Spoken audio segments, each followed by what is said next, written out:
So now we're at about 16, I think.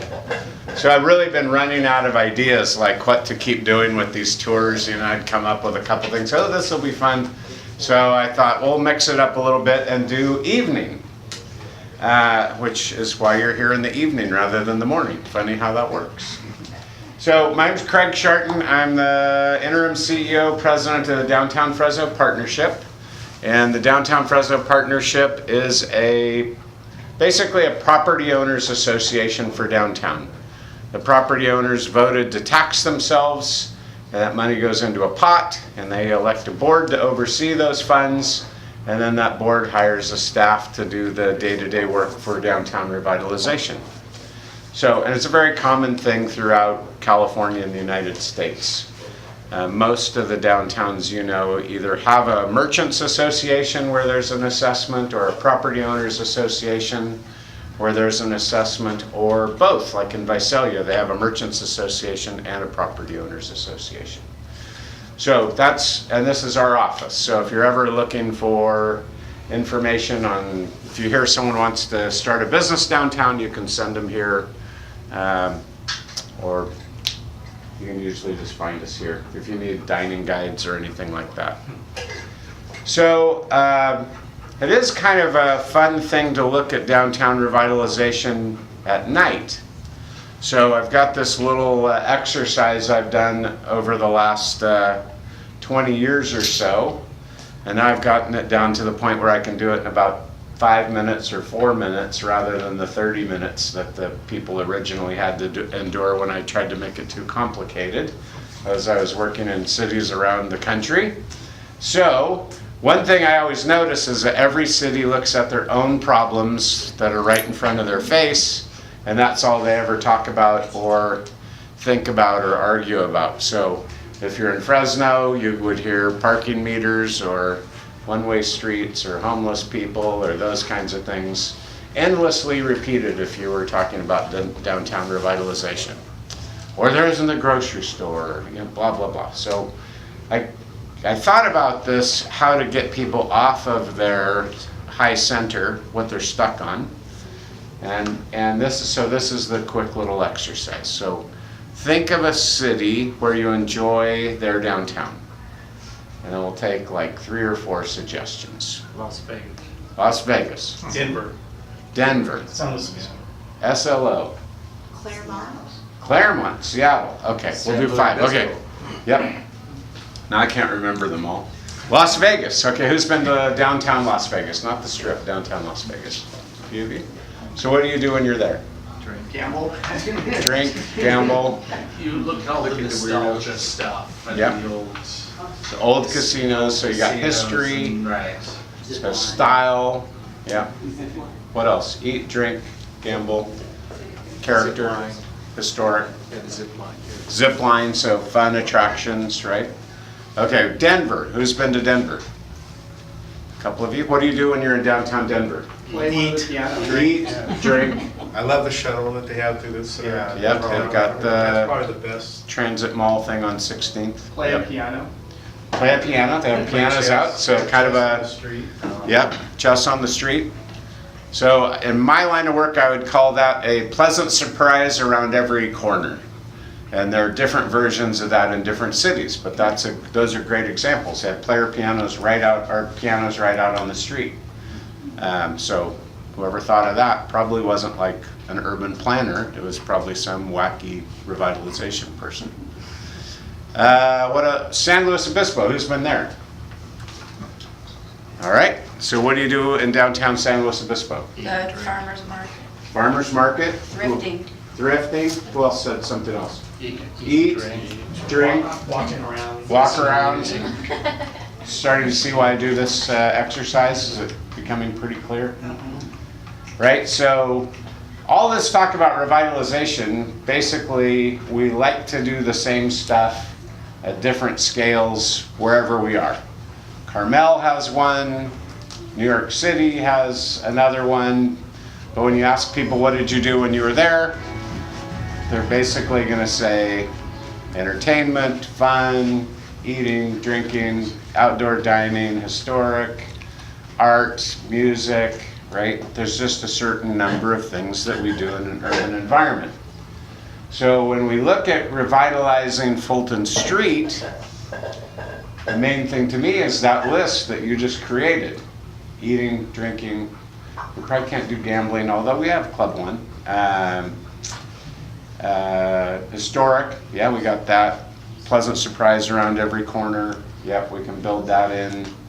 So art, music, all of those things. So when we talk about a downtown in its pre-revitalized state, we usually think about a downtown that is busiest Monday through Friday from 9 to 5.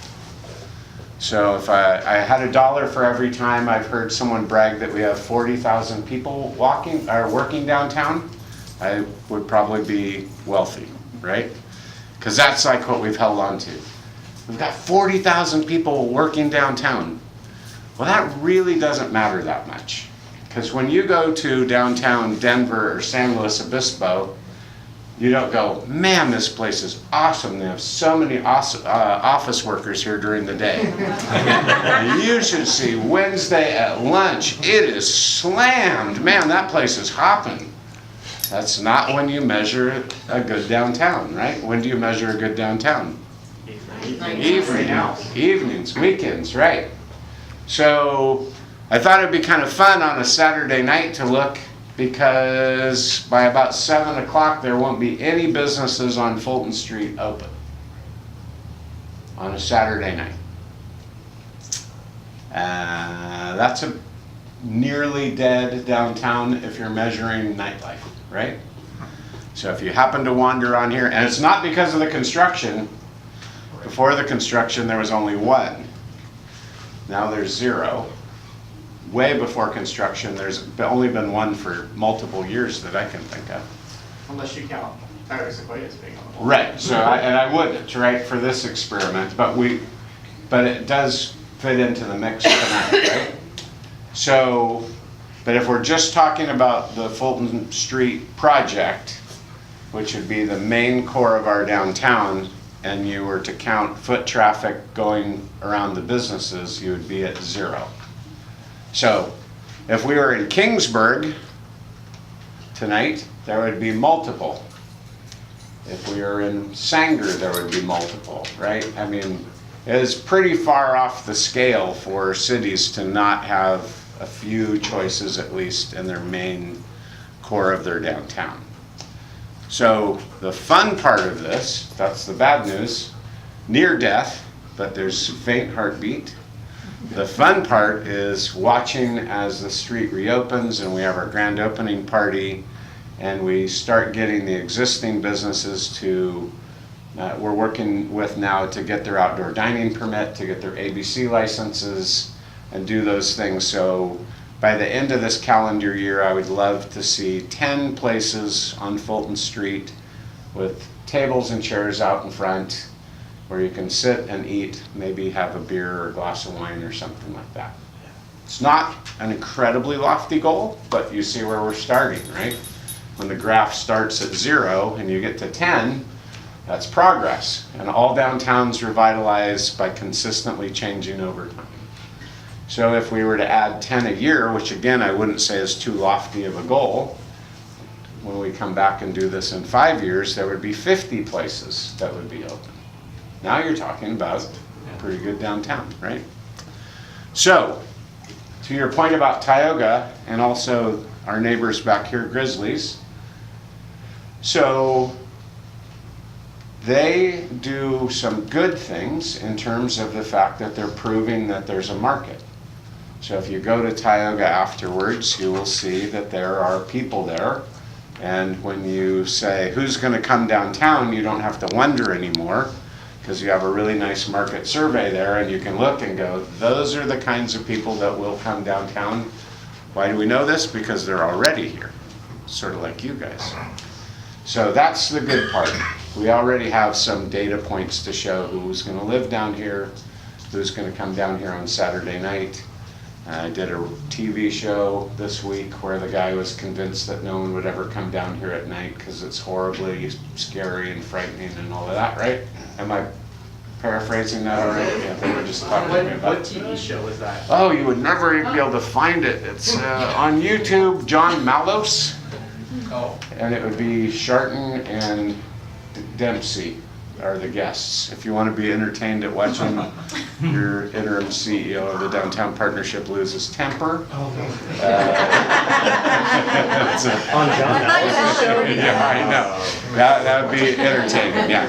I started the second half of the show, but Sean Dempsey's on the first half. So, but, you know, but it does prove there are people down here and it works. So I think that's a big part of it. So we've got the flip side of we know there are people coming.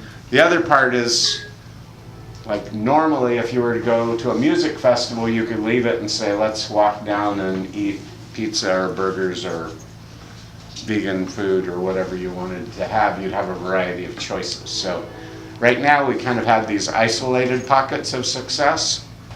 And when it'll be really nice is when we have all of this strung together.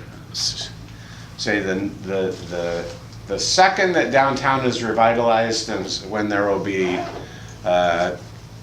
two couples down here and someone says, where do you want to go to dinner? And they say, I don't know, let's just walk around and see what grabs us.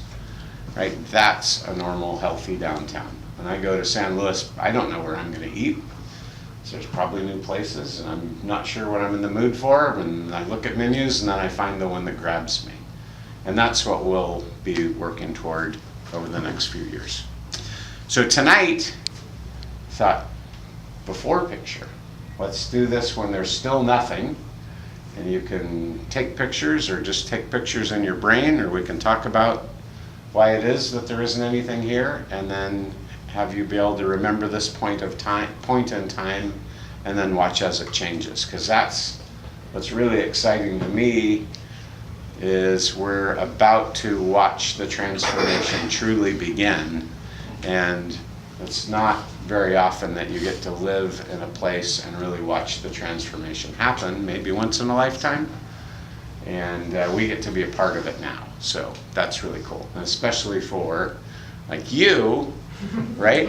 Because you'll be coming down here after it happens and people won't remember all this. So you'll be able to like hold that place in time for them and say, I remember coming on this walk when I was at 6th grade at Barrett Elementary, and this weird old guy showed us around and kept pointing at stuff and talking and talking. But it's important to like remember that, right? Yeah. And then watch it. Another thing I see is people always ask me how it's going to unfold. If I knew that, it would be really boring. I don't want to know how it's going to unfold. And it wouldn't matter what other cities I've looked at that I've seen where they've taken out their pedestrian mall, because we're going to do it in our own special Fresno way, right? And we could just watch and see what that is. It might take us 2 years, it might take us 10 years. There's no way to know. And to me, there's really no reason to speculate, because now we get to just sit back and see the transformation happening in real time. So I'm hoping you'll all be able to enjoy that. So let's see. So some of you have been on this tour before. The tricky thing with the Pacific Southwest building is we only have one elevator that goes up and it holds 6 people. So let's see, how many do we have? You guys, can you do the old-fashioned count off? 1, 2, 3, 4, 5, 6, 1, 2, 3, 4, 5, 6. That's 2 elevators. 1, 2, 3, 4. 5. So, okay, we can do it. I'm trying to figure out when we need to be at the building. Does anyone know what the temperature is in Phoenix right now? It came down to 110. It was 113 earlier. Why do I keep that on my phone? Because it always makes me feel better about where I am. It's all a matter of who you compare yourself to. Are you rich or poor? Depends on who you compare yourself to. No, in Alaska. Special. Yeah. It's like 44 degrees there. Wow, balmy spring weather. Okay, so let's see, why was I looking at that? Because sunset is at 8:21. Okay, so we have an hour to get up to the mountain.